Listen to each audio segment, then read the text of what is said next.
Alright, so hi everyone, welcome to Week of Web. Here we are going to dive into full stack web development and learn about how all the things go together. Today we are into day 2. We will be learning about front-end architecture and how do we actually build it using HTML and CSS. I'm your host Vinayak Tekade and along with me I have Janavi. So let us first see what are we getting into. So as I told, we are heading towards front-end development. In yesterday's session, we discussed how a full stack development is made of both front-end and back-end. Today, we'll be focusing towards the front-end part. So a front-end development is the process of developing a graphical interface through which a client can view and interact with the application. So for example, this slideshow was made using Google Slides. So in Google Slides, if I head out of full screen, if I head out of full screen, we have all these buttons, which are actually coming when I click on them. And all these things are visible to me and I'm able to interact with them. So this part of the full stack development where a user can interact with all the application is known as the front end of the application. All right. And then the front end is not only meant for for the content to be visible. Like let's say we have a blog website. The sole purpose of a blog website is to have some articles for the users or some pictures where he could pass on some information to his users. But how do we actually make a website where people can interact? So all these things we will be covering soon in this session. So heading back to our presentation. So we talked about how the front-end architecture works and how it is consisting of HTML, CSS, and JavaScript. So a front-end developer creates websites and applications using web technologies, which I mentioned, HTML, CSS, and JavaScript, that are rendered on open web platform. So what do I mean by open web platform?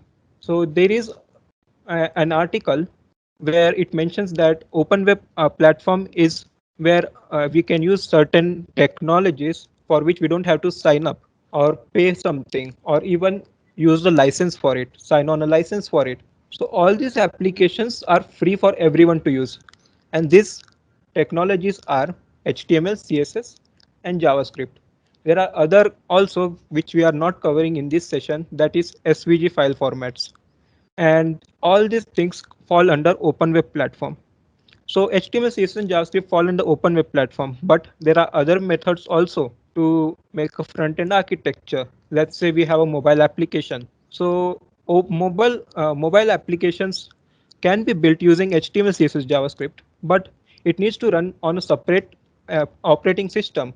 And for this, all this HTML, CSS, and JavaScript could be written on a separate language, and that language in the end compiles all this into the open web platform applications, and then it is then further rendered so that it could be viewed on a mobile phone or a desktop application.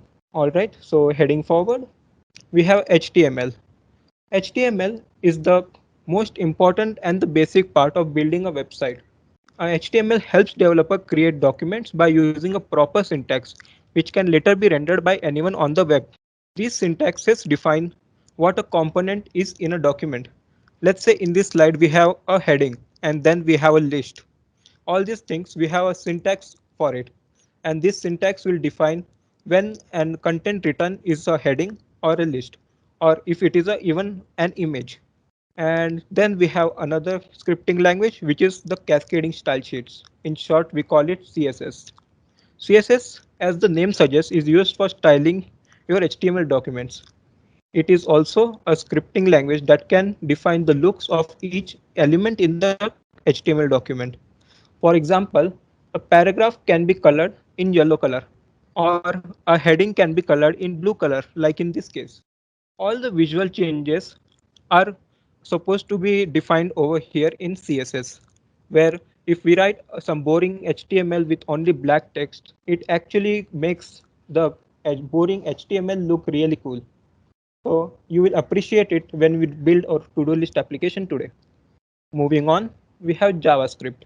JavaScript is a programming language. Unlike HTML and CSS, which are scripting languages, JavaScript is a programming language which comes with conditional statements, mathematical computations, functions, classes, objects, and this list goes on.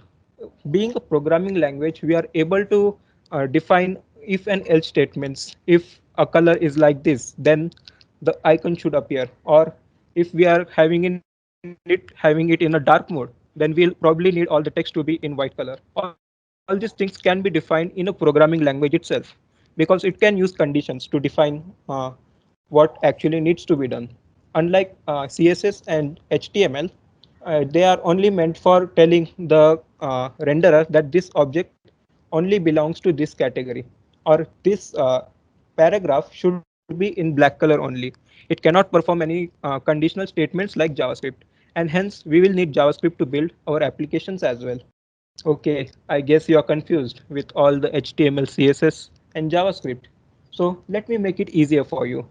Let us imagine a human body. In a human body, if the skin part, or let's say the skeleton part, where the skeleton gives structure to your body, like the leg should be here, the hand should be there, and the face should be there, the ribs, the body, all should have this kind of structure. And over that, we have a skin, which defines the color of our skin or the properties of how tall our body is.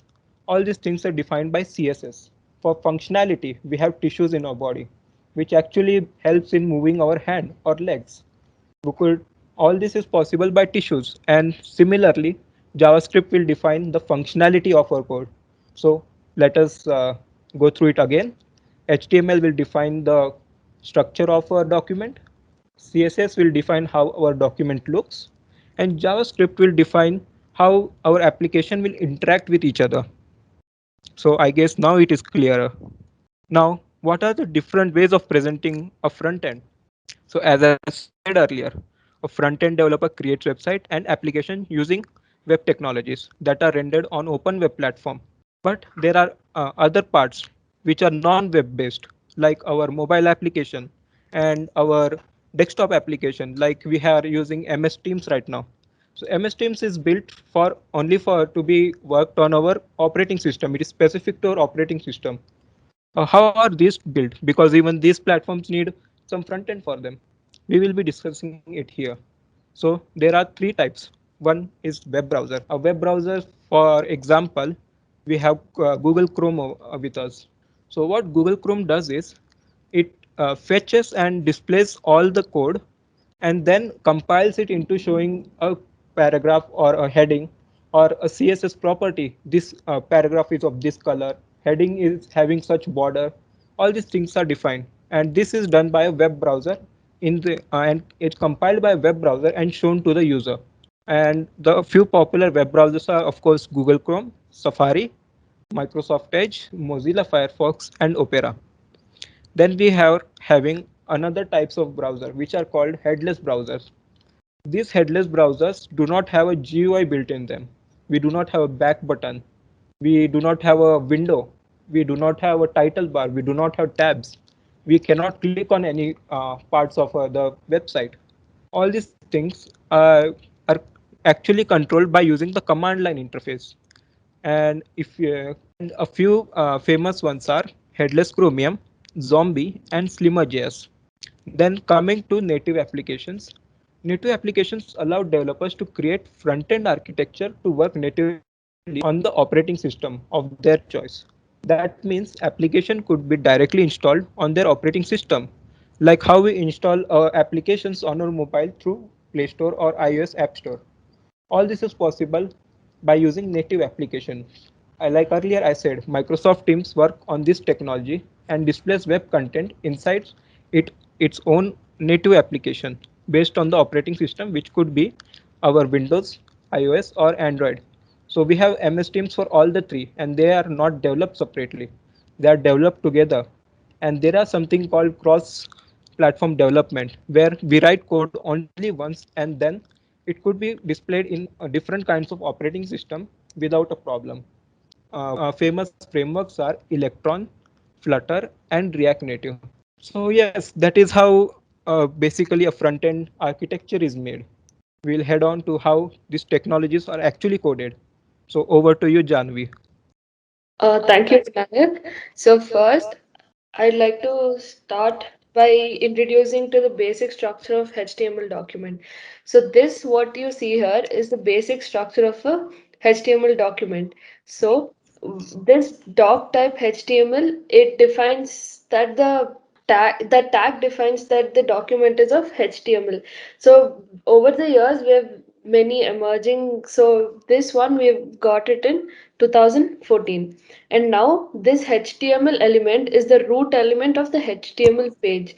So this basically defines that the HTML document starts with the HTML tag and head.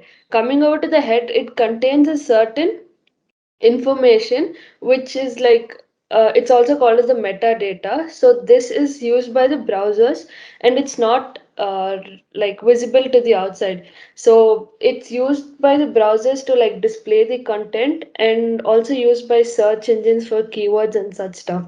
So here I've written the title as structure. So when I run it here, here you can see that the title of this page is structure. Now moving on to the body. So the body basically defines the document's body. Like it is the block where you all it is a block for all the visible content. So the actual content goes in here. And then the H1 represents the heading. So H1 represents the largest heading available. We generally use a hashtag for specifying the heading, and like it varies in size from it ranges from 1 to 6, with 1 being the highest and 6 being the smallest. And paragraph, here it got the description of the comment. So now I'll introduce you to a few HTML elements and the basic syntax. So this one, a general HTML element starts and ends with a tag. So there's the tag, the opening tag, the closing tag, and the content comes in between this. So for example, here we've taken a paragraph element. So we've just written a simple content that HTML is not a programming language. Now when you run it, here you can see that there's this tag, it has come, and the HTML is not a programming language. So next I'd like to move on to attributes. Attributes are something which define the properties of the HTML element. So like they give an additional information about the elements, and they're usually specified in the star tag, like style, index. So now here I I'll see now this. So this is basically the anchor tag. We use the anchor tag to create links. So now we've put the link. We usually put the link here near href, and we've put an alternate text. So now when we click on this, we get the Coders Capsule web page. And next, moving on to self-closing tags. The self-closing tags are nothing but these elements do not have content inside them. So there is no closing tag required. So usually a self-closing tag uses a hash backslash character in order to effectively like close out the beginning tag, and it is enclosed by carets. So now when I save this, and here the image I've put the link to the image as img.jpg. So this is some imaginary image. So when this image does not load into the web page, you get an we have also put an alternate description known as a description in case the image doesn't load. So this link does not exist. So we've got a description, say we have got the text in the page saying that the description in this cage of image does not load, and we've also given the width and the height. These are basically the attributes. So we have given that for the image, but the image did not load. So now I like to introduce you all to HTML, a few essential elements of HTML. So basically, this first one I'd like is the headings. So the headings are the biggest, like yeah. So these are the different sizes. So H1 being the biggest and the H6 being the smallest.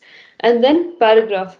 Here basically paragraph I've mentioned here. Like here, basically whatever content you want to put inside the your web page comes over here. Now I'll show this image.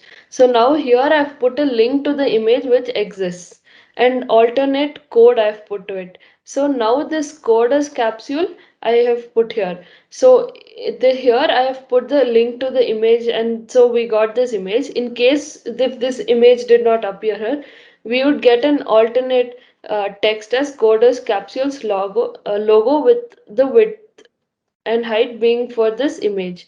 So here now we have got this and we click on this. The web page for the coders capsule has opened, and now there's also a block. There's something called block and inline elements. So a block level element generally occupies the whole width of the browser on a device and usually starts with division. So like suppose now I have the division here. Now this suppose I run it over here, it'll use this whole width for itself.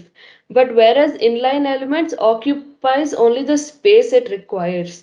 So it does not start from a new line. So now I'll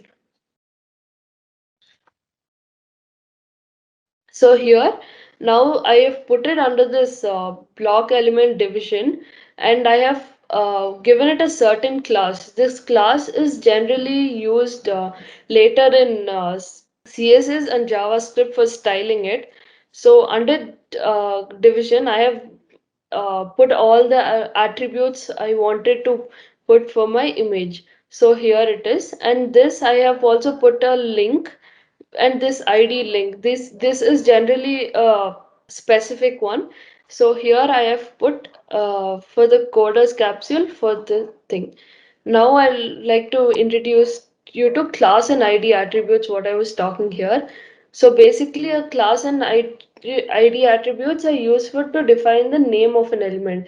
This can be like as per the developer's choice, and yeah, as I told, it is used for manipulations in CSS and JavaScript. So here the only difference is that the class name can be used on multiple HTML images. Like suppose now we style this class using CSS, and now we can put this in various. Suppose we can put this class in the heading. So whatever properties we're giving in this class in CSS is applicable to both this division section and also to this heading. So this can also be given to multiple HTMLs, and one division or one tag can also get multiple class names. Whereas you go to an unique to an ID name, it has a unique one. See now, like this follow coders capsule on Medium, it has a certain link. The same link cannot be used to open other web pages. So that in that cases, the ID name is unique to an HTML element and can only be used once. Now coming to tables. So we can create a table in so we can create a table in HTML using the tag opening and closing tag table. So here table defines the entire table.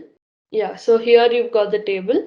It defines the entire table, that is the rows and the columns. So now we have TR. TR basically defines the table row, the horizontal ones, and th here defines the basically the values you want to put into the table heading, and these are generally these are the ones that are shown in the bold font. Then we have TD.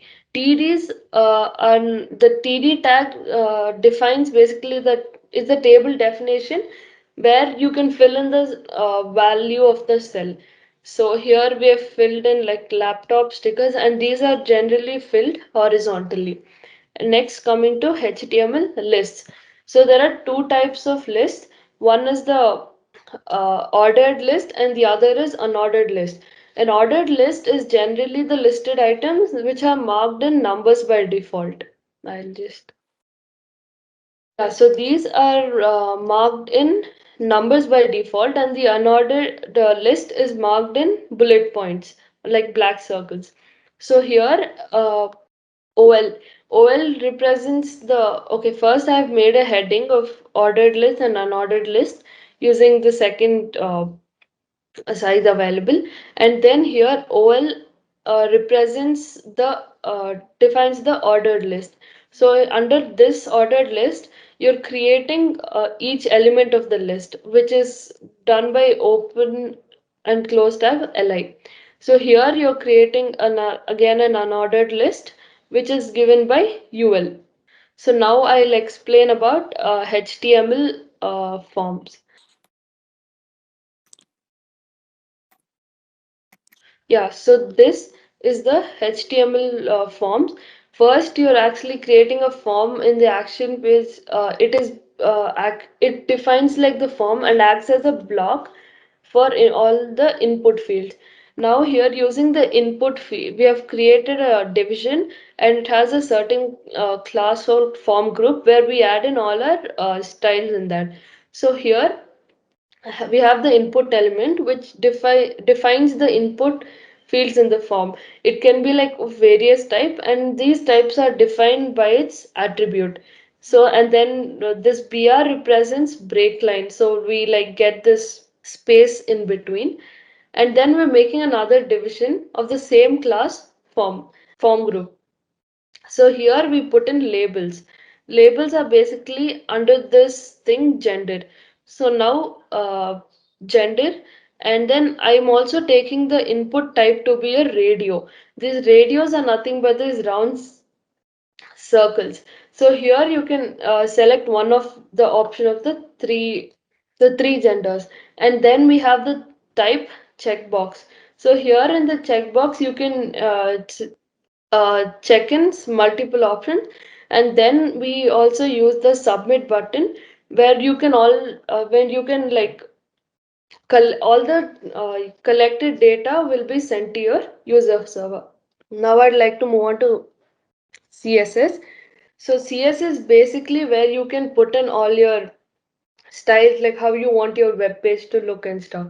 So first there are three ways in which you can connect your HTML and CSS page. So first is using external CSS. So using external CSS, in my head I can like suppose put in the link of my,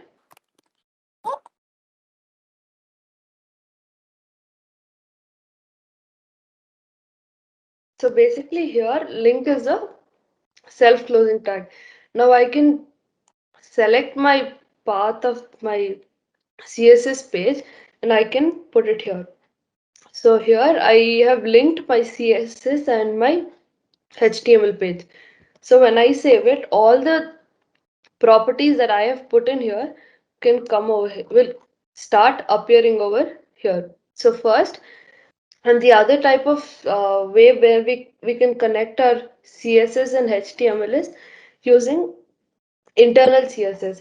So here basically this is a example of internal CSS where we given the style and we put our attributes here. Suppose for example class, and we can put solid red, and then here we put our what I say like our content here, and here we basically get a result. And then the other is inline CSS.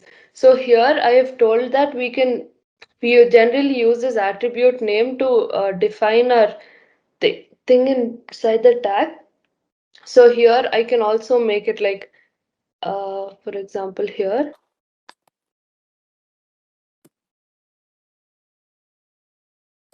Yeah, so now I save it and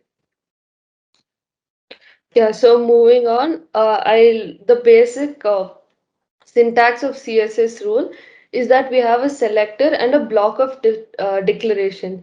So here we usually put in our like what we want to change, like a paragraph or headings or whatever. And here we generally use the declaration property that is like color size red, font size 14, and all that. So then we can change the various thing, and here heading is basically like color red font thing. Now when we apply this to suppose this one, here we'll get this one in red color, and also its font size reduces to 14. And here id name, so here cc link. So here when I put the id name as cc link, when we put the name as cc link, here the change of this, the text changes to red color. And then we have css colors, where we can use it in the form of RGB values, or we can use it in the form of hexadecimal values. And now I'd like to hand over to Vinayak. Thank you. Okay, Janvi, that was an amazing session. Thank you for being there for us. So, all right, everyone. So you know HTML and you also know CSS now. But how do we actually use it to build an application? Don't worry, we got you covered. So first of all, I would like to open VS Code. So in the previous session, I explained you about how to set up your development environment. So let us put it into use. So first things first, we'll open VS Code. And yes, it should remember that the previous time you are working, it will open the same window again. In case you didn't get the same window, just head over to file section and new window, and then your previous repository where you work will be present in the recents menu. On that, click the one you want to open. Now that is done. Now let us get started with our HTML document, right? So the first thing we'll do is create our folder structure. So usually what developers prefer is we create our, I hope my screen is visible. I'll make the font a bit little bigger. All right, so first we'll create our folder structure. Here we will make a new folder and then type public, and then a public folder is created. Inside this public folder, let us create our HTML document. So we'll name this HTML document as index.html. So why are we using this convention? Because usually what developers do is they create all the static files, that is your static web pages where backend is not connected, that into public folder, our images, CSS and JavaScript. All these files goes into the public folder. So all these files are static and hence it will go into the public folder, right? Now let us create our HTML document. So to create our first part, like Janvi told us, we'll first need a boilerplate. VS Code does it for us. So basically, to create a boilerplate, we just type HTML and VS Code will suggest us what do we need. So here it is saying HTML5. So let us click on that and it automatically types everything for us. So all the head meta tags are mentioned here. So in this meta tag, let us type to-do list. Our title is also defined now. And then let us type something for reference into our body tag as well. So I'll put a heading, and then inside heading I'll put to-do list again. Now, how do we view this document? So usually what we do is we open our Explorer and then we right click on the file and then we click on reveal in file explorer. It will open the that folder where we clicked, and on double clicking this, it should open our file. But I don't prefer this method. What I actually do is I open it in a live server. So what is a live server? First of all, it is an extension in VS Code. So if you head over here, it should be the fourth icon. If I reduce my size, this icon is the extensions section in VS Code. In extension section, over here, search for live server.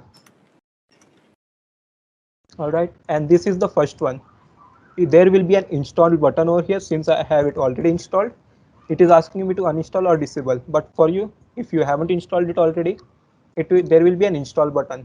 On clicking install, it will install it to the VS Code, and that's all.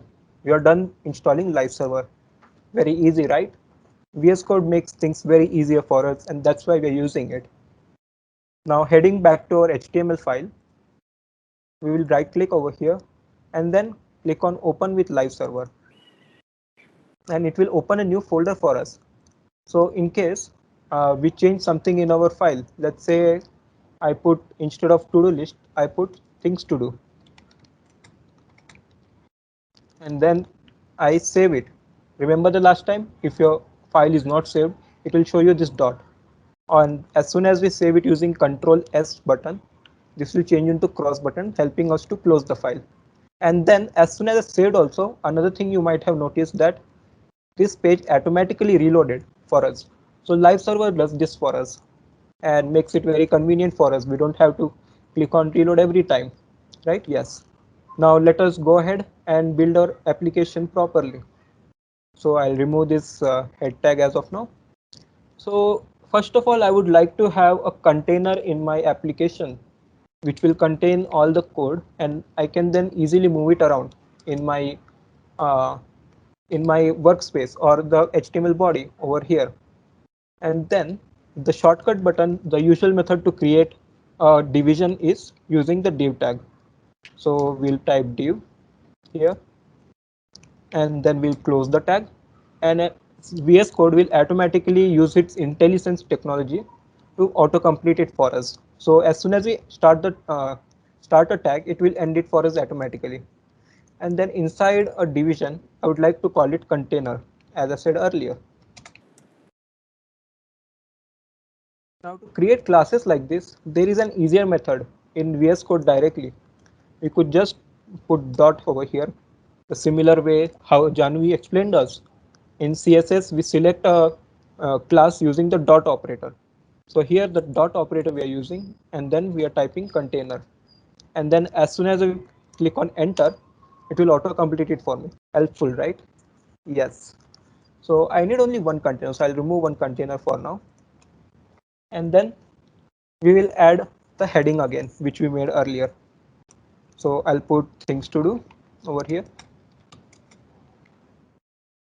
And then let us add a form to it, because in a to-do list we will have an input form over here where we could type all the things we need, and then a button over here which will add to the list, right?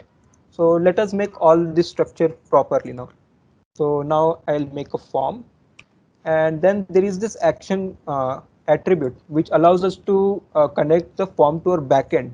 We are dealing with front end as of now, so let us skip it as of now. Then we can have an input tag. So inside this, use input and then type text. This type text means that the input we are looking for is a place where we could type a text or any text over here. So, and then let us give it an ID as well, because this will be unique to our application. So I would like to add ID as input task. And then as soon as I save this, it will create a text field for us where I could type. All right. And then, but what I would like to do is I would like to have something written over here which will guide users to what should we actually type over here. So to do that, I'll get rid of this for now. So to do that, we can use the attribute called placeholder. And in placeholder, I would type here add a task. Now a dummy text was present over here. As soon as we click here and start typing, it will disappear. So that way our users know what data should we type over here.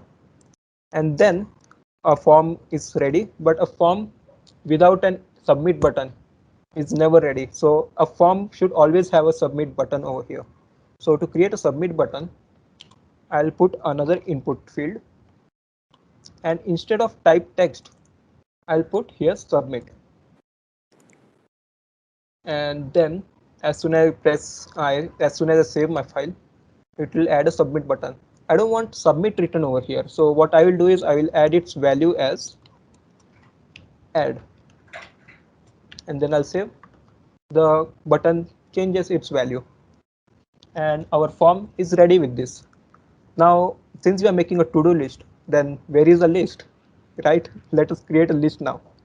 So creating a list is very easy. First of all, let us decide which list do we need. Do we need an ordered list or unordered list? So I would go with unordered list for this time.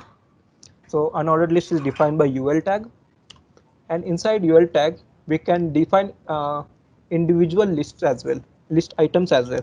So that is used by using the li command or li tag. And inside li tag, I will use a division where an article where we actually write what do we need, what are the items in the to-do list. So to do that, I'll just type div, and then let's say our first article will be read an article itself, and then I could replicate this using VS Code's feature itself. Instead of pressing Ctrl C and Ctrl V many times, what I could do is I could select this part, and then by pressing Control Alt and the down arrow button, I could duplicate it. I guess it's not. By pressing Shift Alt button, you can replicate this as many times you like. So now I'll edit it the way I want it. So I'll put go for a run. Then I'll put attend classes. And what else can we add? Let's say I'll add review a pull request.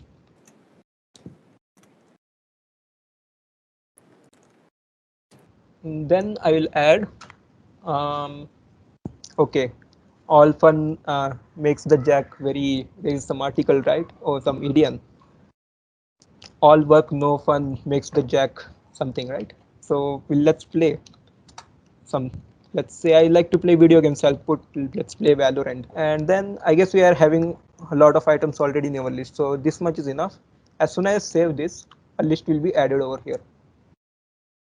All right, but I would like a cross button also aside it, indicating that I'm done with this work. I would like to remove it from the list. So what I will do is I will before we do that, since I will need this cross button on all the parts of my list, I'll hold the Alt button and I'll click wherever I want my cursor to be. So my cursor keeps replicating like this, and then I can type simultaneously. So in HTML, we have something called HTML symbols, where we can use it by using ampersand symbol and then the symbol name. So let us do that. So I'll add another division here, and inside that division, I'll add a cross. And then on saving, a cross should be added to all our fields. All right, but I don't like this cross button being towards the bottom of every article. I need it towards the side. So Janvi told us about inline elements and block elements. These divisions are actually block elements, and spans. What does block element do? Block elements take the entire width of the browser. It will say that I need the entire space, entire line of this browser, and then the next element can move on to the next line. But in this case, we don't want to use the entire width. So what we'll do is we'll change it with width. We'll change it with span. Span are inline elements. So to do that, we can select division, and then I'll tell you another shortcut key of VS Code. On pressing Ctrl D, it will select the next same named article or the element or anything that is repeating, like this div is repeating so many times in this. On pressing Ctrl D, it will select another as well. So if I press Ctrl D many times, it will select all the div, all the text that has div in it. So now I have selected all the text which have div and I want to edit it, and then I'll press backspace to erase it, and then I'll add span to them. And then on pressing Ctrl S, yes, that is exactly what we were looking for, right? And with this, we are done with our HTML.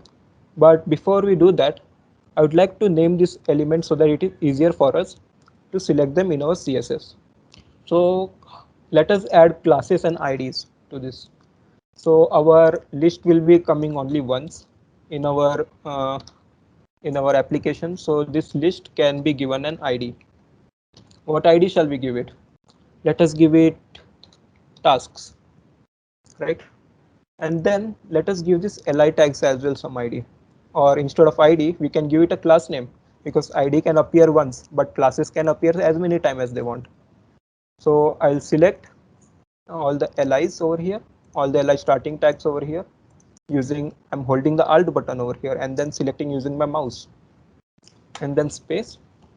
I'll give it a class of let's say task test, uh, text. All right, so these li's are actually the task text of our element, or these are not the task test. This bottom is our task test. So what we will do is I'll hold shift now. I'll actually move towards the one cursor ahead, and then I'll select all these classes and I'll press Control X to remove it. And then I'll select all the spans, because the spans are our text actually. So now I'll paste it. So all the places this way, by using multiple cursors, I can speed up my development speed, right? I'm able to write this task test many times by you typing it only once. Let us do this similarly for our cross icons also. So I'll go here and I will give this task delete class. So class task delete, right? And then we still don't have some class name for our li tags. So let us give them also some name. So here we have mentioned tasks. So I'll mention these. In this task we have multiple tasks. So this one element is an individual task. So let us give this as a class task. All right.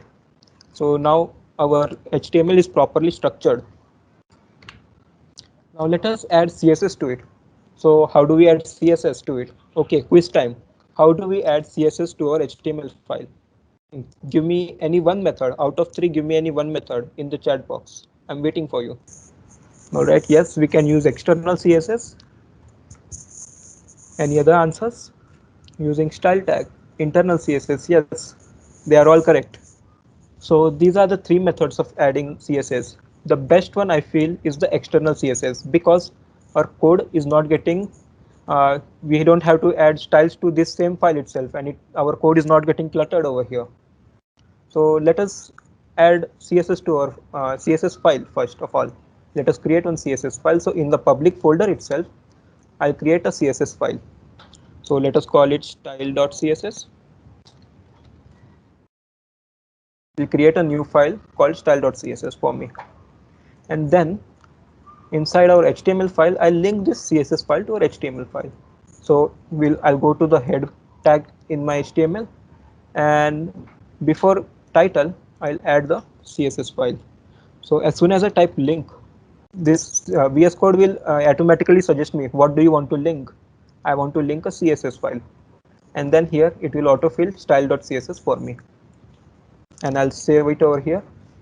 And let us test whether our style.css is actually linked or not. So I'll put body background color equal to aqua, and yes, I can see the changes in a file. So our CSS file is linked. So now I'll save this again, and then see, this is our HTML file. It looks very boring to me. Like there is it isn't functioning at all also, because we haven't added JavaScript to our code. And then all these things are just normal HTML tags, where it is heading 1 is a little bigger, and then list items are just over there, and this uh, list also, these cross buttons are sticking close to each other and they are not aligned properly. So let us fix that now. So before that, I would like this whole thing, whole uh, body which we have written in our center. So to make it in center, remember I created a container over here.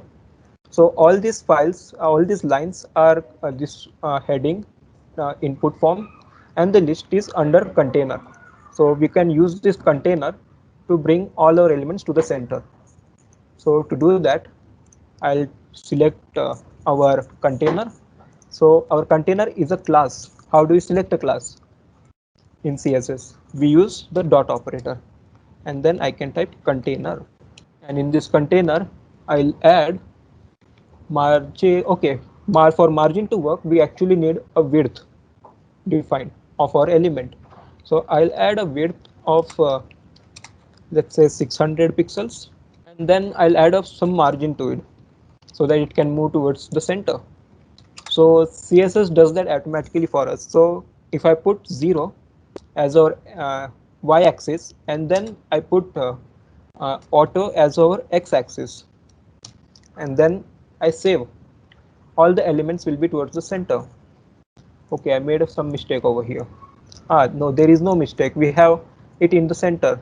We just needed the browser to be bigger. Alright, because our width is 600 pixels, so I'll actually expand it and I'll switch between them. Alright, but now you notice that this is not exactly in the center. Why is this happening? Let us figure that out. So we have 600 pixels in our container, but all the elements in our container, they are not in the center. So we have a 600 pixels like somewhat this big, and it is in the center, but all these items are not in the center. To make them in the center, what we can do is add text align center, and then as soon as I save, all the things are in the center. Now another thing that strikes me, that this list looks really weird, and there are dots over here which I don't like. So let us, these are the default properties of a list. So let us revoke these default properties. So heading back, I will first select this tasks. So this is an ID. So how do we select an ID? We select IDs by using the hash operator, right? So this hash operator and then the name of that ID. So this tasks is the name of our ID. So we can use hash tasks, and then I can define the properties inside curly braces. So what are the properties that I need? First of all, I need to remove these dots from here. So to remove those dots, what I could type is list type, and then there are several options like if I put disk, then disks will appear. So by default we have disk, but if I were to type something else, let's put a dot.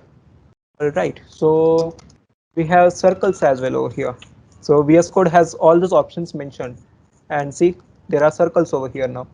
So if I again see in the drop down, what are the options? There are some squares over here.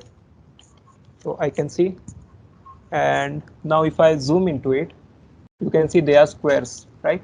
Things are possible in using our VS Code's auto complete. Now I don't need any icons, any bullet points at all, so I can just put it as none. And when I save it, all those bullet points disappear.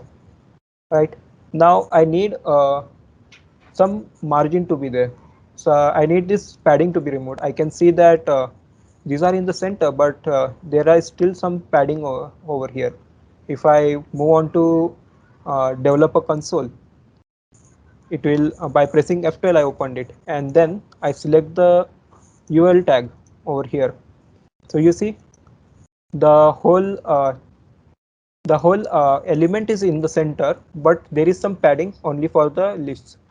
So I can remove that using the padding option in CSS.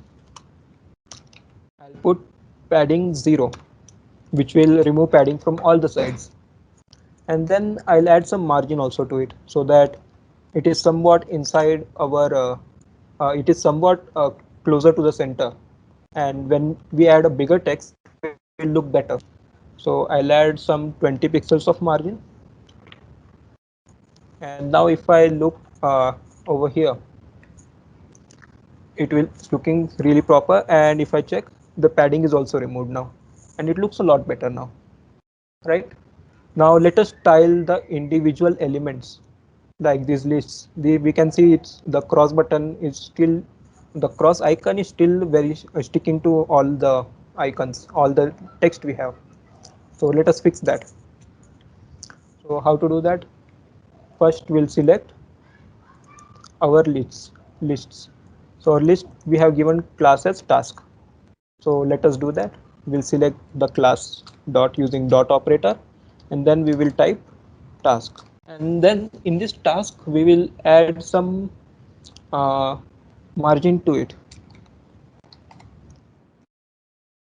Say we give it some margin of 5 pixels because as we see they are still very close to each other and I want it to be little separated. So to do that I'll add some 5 pixels only on the y-axis, and then on the x-axis I'll give it just 0 pixels. And then I can add a width to it of 90%. Okay, width should be added to our text method. So I'll add some padding to it instead. Then padding we can add it as 5 pixel on the y-axis and 20 pixels on the x-axis. And then I'll add we need to give proper spacing. In this task we have a task test and a task delete button, and those all are very close to each other. To fix it, what I'll do is I'll give 90% of space to this task test, and I'll give the 10% remaining space to our task delete space. But I need some space between them as well. So instead what I'll do is I'll put 5%. I'll give 5% space to the icon cross icon. All right. But to do this, we need inline block. These spans are inline display elements. But inline display elements, we cannot adjust their width at all. So to fix it, we will use a property called display. First, let us select it. So I'll select task test, and then I'll select, I'll copy the same, and I'll put here as task delete, right? Similar to what we have over here. And then in both of them, I will add, let us select them using alt button, and then I'll give it the property display over here. And this display can then be given the property of inline block. What inline block does is it will keep the element as inline itself, but it will give us the ability to adjust its width and height. So now that we have given its width, we have defined this as inline block. Now let us add width to both of them. So I will add width. Let's say I'll need a width of for our task test we need 90%, and then here I need 10%. But we will need some space for our margin as well. So what we'll do instead, we'll give this as 5% space. And then as soon as I save this, let us save this. And if we go back, yes, our articles are defined properly. And but it is shifted towards the right a little bit. Let us see why is that happening. We have widths, we have padding defined over there. That is why it is happening. And then we have it as a in text center also. We have defined text center for the whole container. So all the elements inside it are as text center now. And that is why these all are coming towards the center of its 90% width. So let us remove that text center from there. So I'll go here and I'll give it text align towards the left, and with this it should be fixed. Yes, it is now looking really proper now. Now I want the this input button to be little bigger. I don't like it this small. So let us edit our form also now. Now I'll go to our index and I'll see the properties of our form. In form we haven't defined anything. So how do we select it? We don't have a class, we don't have an ID. But we have another option. We can directly use the tag name. So here our tag name is form. Let us select it. And then let us give it some height. Let's give it, let's say 30 pixels, and then some margin as well of 5 pixels on the y-axis and 0 pixels on the XY axis. And then I'll give it some padding as well so that the text looks proper in it. Padding 5 pixels on the Y axis. And okay, so let us see. I would like it to be a bit away from the other elements. So what I'll do is I'll add the padding a little bigger over here. So I'll add padding in the X axis to be 40 pixels. Now that I save it, okay, it is not working. Let us see why. Alright, so see, we have form defined as we have defined the height and the width of our form element itself, but its individual elements don't have a proper height given to them and the width given to them. So now let us fix that as well now. Now I'll select them. So we have task test as class first. So let us select that. Okay, we have text as our input text task as our first element, and then we haven't given any ID to it. So let us give some ID as let us call it submit itself, ID submit, and then I'll save it. Now I'll use these two IDs to select them. So if I put hash and then input task, and then I want to give them the full size. I want to give them the full size of their parent element, the full height of their parent element. So for this, what I'll do is I'll use height equal to 100%. Similarly, for submit also I need the same property. So I'll put here also as height equal to 100%.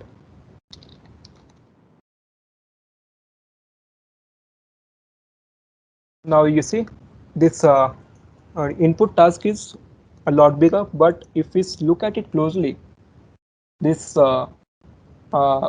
submit button is not exactly the size of input button.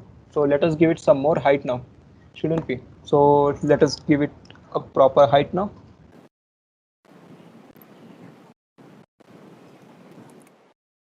I guess putting 120% height should be enough. So let us try it out. Yes, 120% fits it perfectly. So now our application is pixel perfect, and it does look a lot better, but we haven't defined the width yet. So let us define the width now. So here we'll give it a width of, let's say, 80%, and then including the space we need around them, we'll use the width.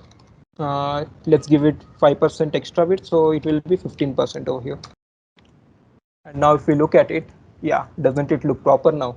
All right, so now our list is actually looking a lot better than we had in our without CSS part. So if you compare it to without CSS, I'll comment this line, and then if you check, we had it something like this. And now if I uncomment it, we have it something like this. Doesn't this look a lot better? Okay, so it looks nice to me, but let us take it a step forward. Now I would like to have some background in it, and I would like this container to be translucent uh, with respect to the background. So to do that, what we will do is we will we have this body as our open space and this container over here. So I'll add a background to our body itself. So I'll get an image first of all. So I have this background image over here already saved for the day, and then in the public folder I'll put it over here. Now that this is done, now let us use this folder. Let us use this image now in our file. So heading back to VS Code, let us go to CSS, and on the top I would like to define the properties of our body, HTML body, let's say, because we are directly selecting this element itself. We are directly using its tag name instead of class or ID. So I'll use the body, and I will define its background property. Inside that I'll use URL, and as soon as I put dot in it, and a slash in it, it will go to our present folder. Dot means the current folder. So our current folder is public, and then VS Code automatically populates all the items in our folder. So I'll select the background file over here. Now in this background, I would like it to be okay, I'll show it to you how it looks now. So I see this image, it is repeating now, and our text is also not visible over here. So it looks kind of weird now, right? So let us fix that. So in this background, I'll first tell it that don't repeat it, don't repeat the image. And then I would like the image to be center on both x-axis and y-axis. And it should be fixed, it should not move when I move the cursor, or when I move the window, it should not move. And I would also like its whole size, background size, to cover the whole window of our application of our browser. I want the body to cover the whole body, so I'll put cover over here. Now if I press save it, and then yes, now the image is proper, but our text is not looking proper yet. So now let us fix the uh, text also. We have color property to select the text, and here I would like it to be white. Then I will change its font as well. So there is a property called font family, and inside that we have so many options. So here I'll put it as cursive like this. And now as soon as I save it, wow, doesn't it look a lot better already? Now one thing I noticed is that our this font is not the same as this font. So how do we change it? So for that we'll have to again write the code for its input as well. So we had task text. 1 second. In this form, we had input task as our text field. So let us go select our input task and put all the properties over here. To do that, I would actually make it a lot better. What I will do is this white in our input text field, I don't like it so much. So what I'll do is I will make it transparent. I'll remove all its default properties. So first of all, I'll remove its margin property and make it maybe we'll use 1% on the right hand side. And then we will remove its background. We will remove its border as well. And we will put its text color as white. And the font family, of course, we are changing the font as well. So our font should be same throughout our application. Now if I save this, it doesn't look like a task anymore, right? So let us fix that. So let us have some border to it. I don't want all the border to it, but I just want the bottom border. So I'll select border bottom, and I'll give it 1 pixel solid white. I'll save it. Now it does look a lot better than before, right? But on selecting it, it is showing this box. So on clicking it, it shows this box. So what this property is called is as focus property. This focus property we can select in our we can select it in our CSS directly, but let's do that later. First, let's fix this button now. So to fix the button, we will select go to submit button, and then we'll change also make its border none. We will make its color white, text color white, and then also we will make its font cursive again. And after reloading, we need to remove its background as well. So I'll put background as none. Now it looks a lot better. But this inside the placeholder we added, it is not looking very clear already here. And rest everything is fine, but on clicking it, it is showing up this border. So let us fix that now. So to fix that, this is called the focus property and it is appearing across all the elements. So we have another special operator over here called the star operator. Star selects all the elements to which this property is enabled, and then as soon as we put as soon as we put a colon, it will give us some options. These are all called the pseudo classes of HTML elements. So all the elements have some pseudo classes in it which are already defined by default. So here I need to select the focus property, and in focus I want to remove its outline. So I'll put outline none.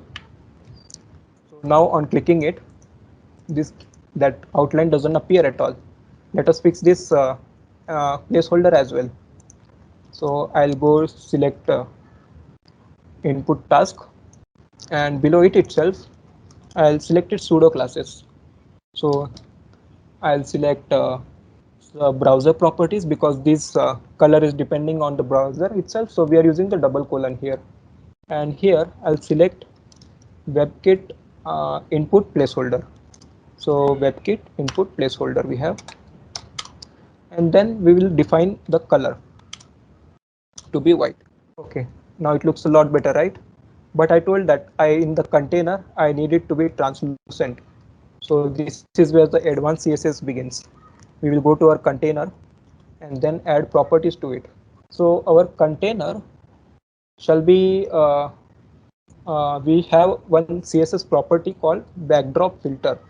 So on using backdrop filter, it has many functions inbuilt in it. On it, we'll make it we'll use the functions blur to be 10 pixels, and let's make it a bit darker over there so that our white font shines through it. So we'll add brightness also over here. So brightness, let's make it 1 is the default one. So let us reduce it to 0.7. And then I'll add some border also to this. 1 pixel, let us say solid gray. And then okay, I'll show you how it looks now. So this is how it looks, but this sharp corner edges, I don't like that so much. So I'll put a border radius as well. Let's say 25 pixels of border radius. And now this curve is looking a lot better. And that is it.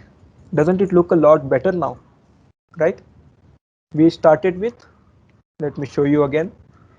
I like this part a lot where we add styling to our HTML and it changes the complete looks of our HTML file. So I'll commit this style sheet again. We started with this and then we ended with this. Doesn't it look a lot better? Yes. But what is happening is this is some dummy tasks that we added, and on typing something over here, let's say study or exams over here, if I type this and I click on add, nothing happens here, the page just reloads. So this interaction part can be done by using JavaScript.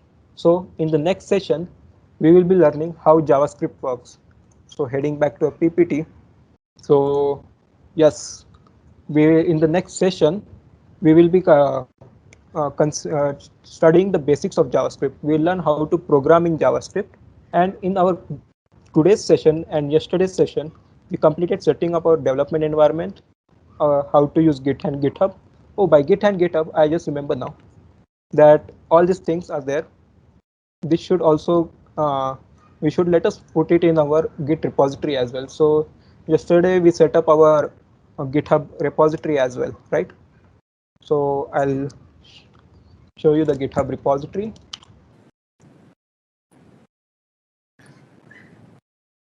We have week of web over here as repository, and all these files we created today, the public folder is not here. So let us maintain a version of this as well. So again, let us go to git bash and type git add dot to put everything in our staging area, and then we will commit it. We'll create a version of it using this command. And what should be the message? We created created HTML and CSS for day 2. Now it will ask me for my password. And now I have created a version of all our files. We created 3 files today. That was the background image, index.html and style.css. And now let us put it online so that all of you can view these files. I'll now put git push and it will upload it to GitHub. Now if you go check our GitHub, I'll reload this page. Yes, all our files are over here. So you all can just go here and visit all these files. You can go through all of it. And if you also need explanation about how we did today, if you made notes for yourself, very good for you. But if you haven't, I still got you covered. So I have my own personal blogging website called Coders Capsule. Here I have a week of web article written over here. In this, we are covering all the topics we are studying. So all this list, I'm updating all the links to these articles. So what we covered today was basics of front-end architecture, HTML, CSS.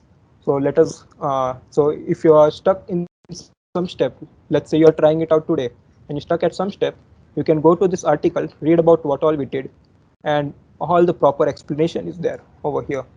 So just head over to here, head over to Coders Capsule and go through all the content. You are will also since we are building to-do list application for our full stack series, we will be adding backend to this to-do list in the later step.